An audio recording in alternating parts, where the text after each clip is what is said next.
Hi, this is Greg. Welcome to the channel. And if you're new to the channel, we talk about business and investment. And on this episode, we're going to be talking about a very new entrant to the market, a company that just went public, none other than Airbnb.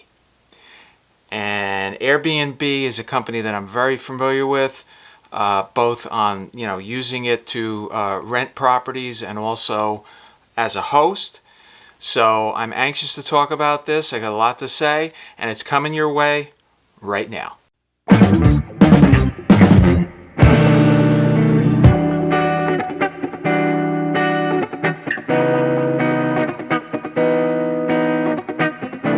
Okay, so close to the beginning of December, Airbnb hit the IPO market.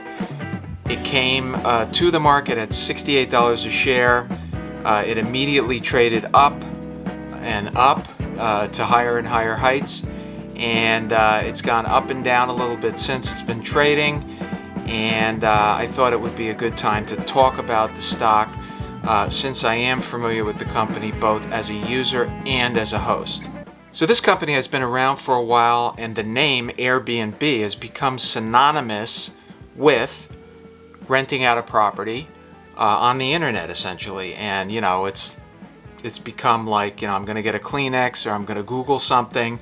It's become a household word for a vacation rental or some other kind of rental where you're essentially going online and renting a property. The company's largely been a private company since it was founded by three individuals in San Francisco, three young guys who started renting out mattresses in their apartment, basically air mattresses, hence the name Airbnb. It's since grown to a multi-billion-dollar company. They did, for example, $21 billion in 2017, and their gross bookings in 2019 were $38 billion. So at the start of this, I just want to say, as I said previously, I am not only an avid user of Airbnb, I'm an avid skier, and also we use Airbnb for other vacation areas in addition to ski rentals.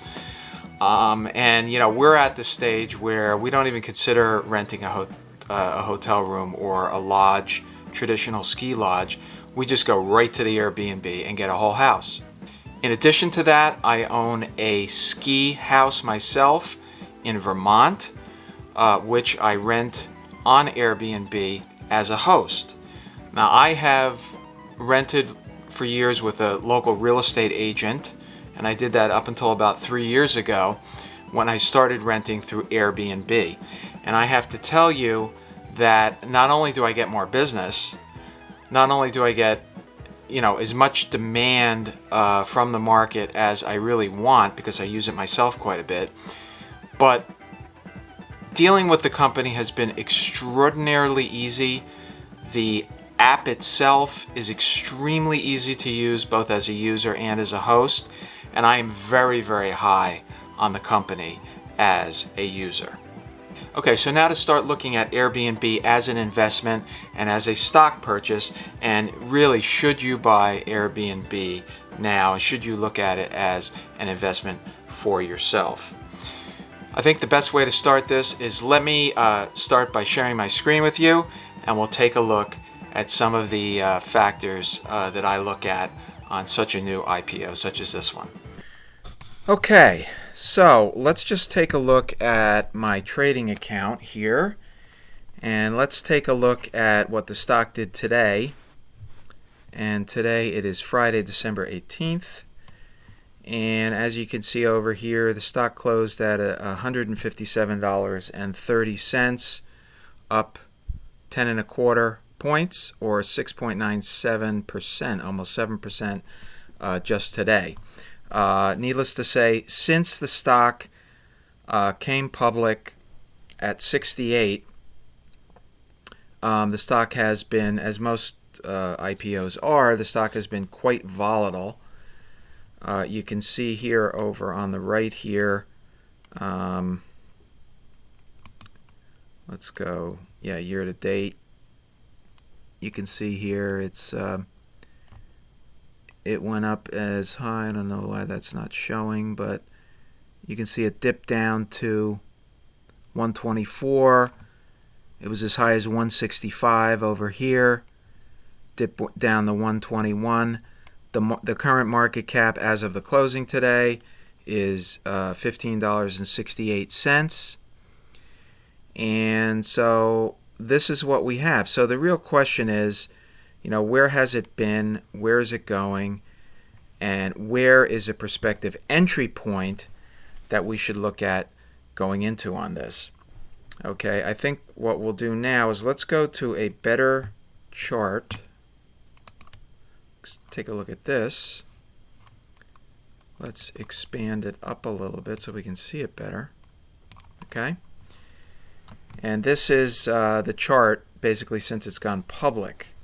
So now you see down here it came at like $68 a share.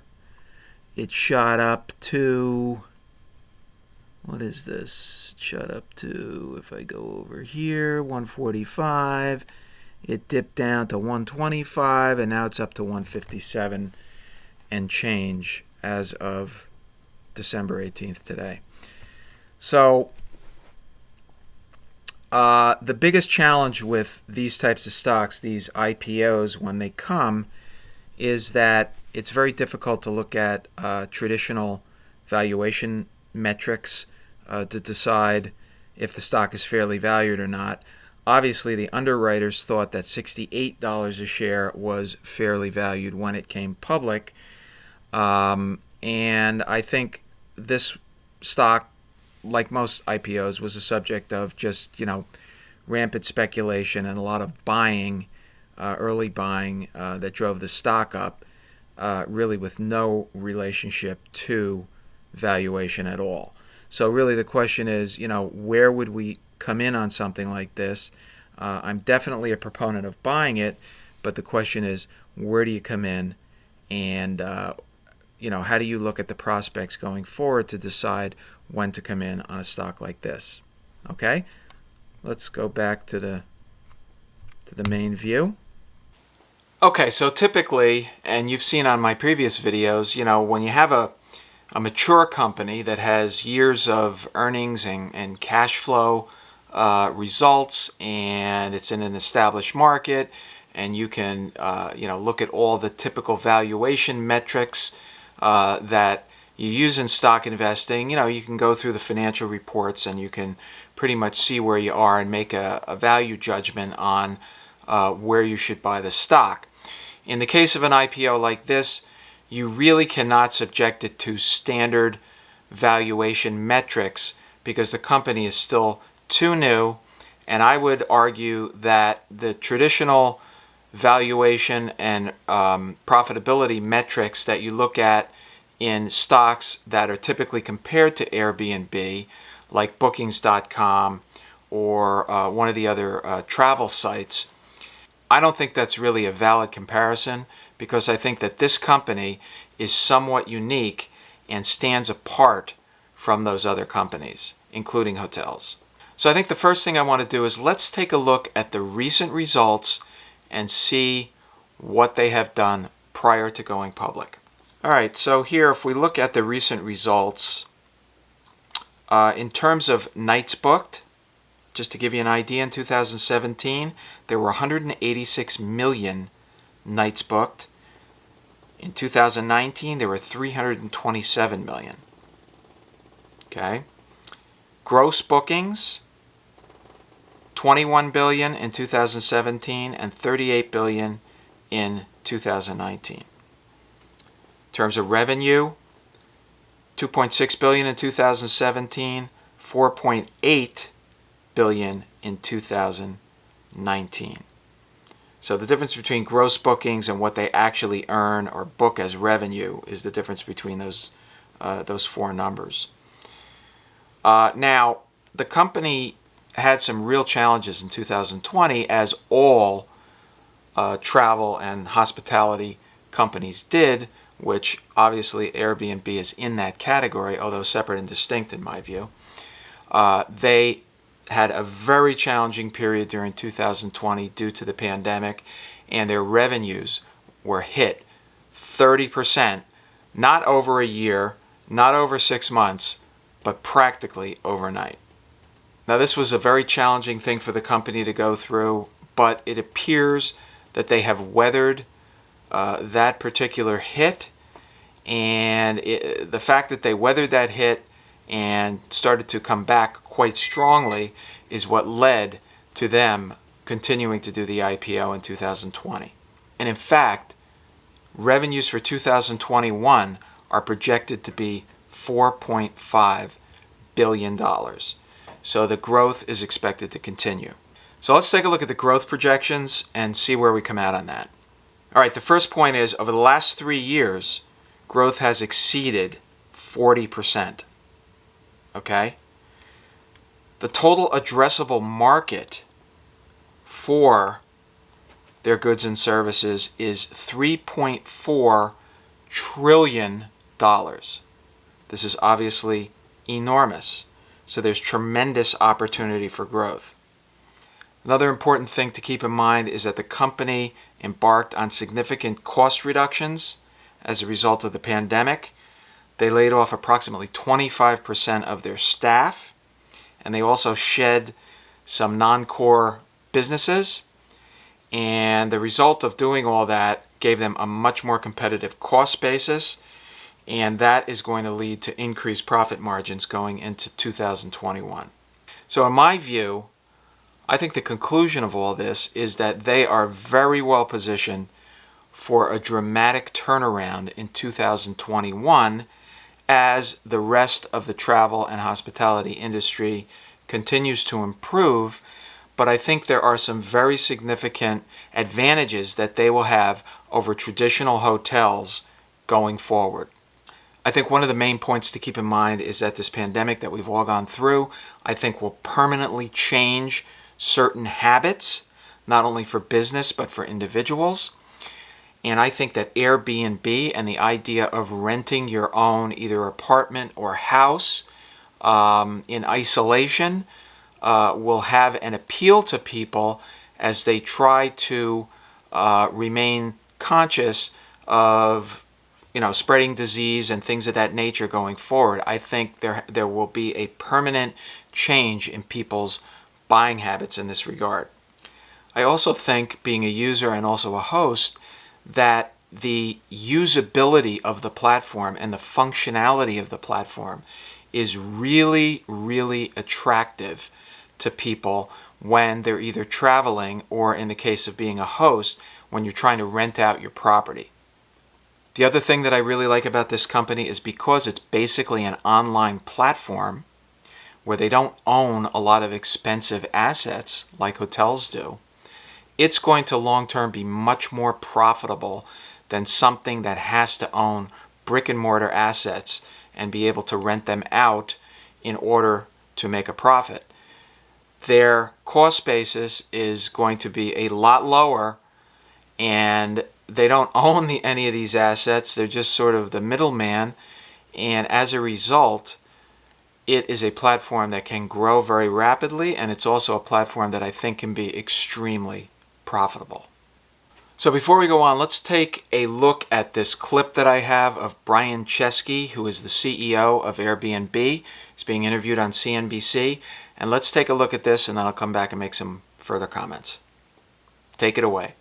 Well, once again, like when I started Airbnb with my two co-founders, we are in a recession, and we think that millions of people are going to turn to Airbnb for economic assistance. And I think hosting could be a benefit. So we want to really help unlock hosting all over the world. And then we want to continue to make our product much easier. Now people are coming to Airbnb. They don't even necessarily have a destination in mind or dates because they're flexible. We're all obviously on Zoom. And so people are saying, I want to go anywhere 300 miles around me. What can you show me? And so now we're going to be getting a little bit more in the game of inspiration and matching people to the perfect home and experience for them. Well, Brian, it's Jim. First, congratulations. Hey, amazing run. You know that in the days when it got ugly, it was a you and me, believe it in you. Yeah. Let me ask you something. How did we miss it? How did we miss that people wouldn't want to go into an elevator in a hotel and afraid to push a button or be in a little crowd or didn't want to be talking to someone when they check in. How did we not figure that, you know what, a thing of Clorox, you have your own house, you clean it up, that it was safe? That's the thing that just drove me crazy, that people didn't immediately get, well, I got a place I can go, Airbnb, that's clean. That I won't get sick at. Well, I think, Jim, it's a really good point. A lot of times we try to look at what happened in the history to project the future. For example, a lot of people were expecting hotels to reopen sooner. And the reason why was after 9/11 in 2008, business travel recovered before leisure travel. But of course, in the world of Zoom, the future does not look at all like the past. And of course, in a pandemic, people didn't want to be in crowded lobbies. Obviously, they wanted the privacy of a home. And I think people want to be with the people they can connect and love with. And obviously, a home is a really good way to do that. So, you know, I think that kind of worked out for a lot of people. And I think that explains some of our rebound in Q3. Okay, so I think Brian made some good points on that. And I think that he does have the vision for the future that will make this company successful. And I think that if I'm looking to play a comeback in the economy, a turnaround in travel and leisure and hospitality, I'm going to put my money on Airbnb as opposed to Marriott or some other traditional player in the hotel space. Now, the question of where to go in on this stock is a very interesting one. And you'll notice on this video, I didn't spend a lot of time doing looking at valuation metrics because, as I said, I don't think you can really compare Airbnb to traditional hotels or Airbnb to Booking.com or Travelocity or anything like that. I don't think it's comparable to them because the business is very different, and you're not just, you know, the middleman booking travel on traditional venues like hotels and things like that. You're actually in business with the hosts, presenting their properties and assisting them in renting those properties and providing the service to facilitate both sides of that transaction. It's a very different dynamic. And I think that there are different demand drivers that are active there. So back to the issue of where to buy. As we said previously, the stock came at 68, traded as high as mid 160s, got down as low as 125. These stocks, these IPOs, we've seen a lot of them, you know, going all the way back to Google, Facebook, you know, on and on and on. There have been many, many examples of these IPO sort of tech companies that have come public. They usually blast off initially, go to very high heights, and then after a while they trade down. Maybe it won't come back to the IPO price, but I think I'd look to be a buyer between 125 and 135. Why do I say that? You know, I really don't have an objective reason for saying that. I'm just telling you that's where I would buy it. And I might have to wait quite a while for that price to materialize, quite honestly. Having said that, I think if there's a general market sell-off, which inevitably there will be, I think that would probably be a good time to buy this stock and just plan on holding it for, 3 to 5 years. And I think if you were to do that, you're going to be very happy you did. All right, so as a user of Airbnb, as a host of Airbnb, and as a potential investor of Airbnb, I really like this company, okay? And I am definitely going to be an investor on this company. Let me know what you think in the comments. I'd love to hear your comments. I'm sure a lot of people are looking at this stock. It could also be a good trading stock for those of you who are interested in trading. Now, what I'm going to do right now is I'm going to put up 2 videos, as I normally do at the end of my videos, which I think you'll find interesting.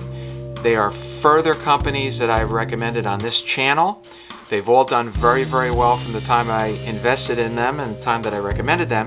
So I suggest that you take advantage of looking at them. and I'll look forward to seeing you on the next video, which will be coming your way very soon.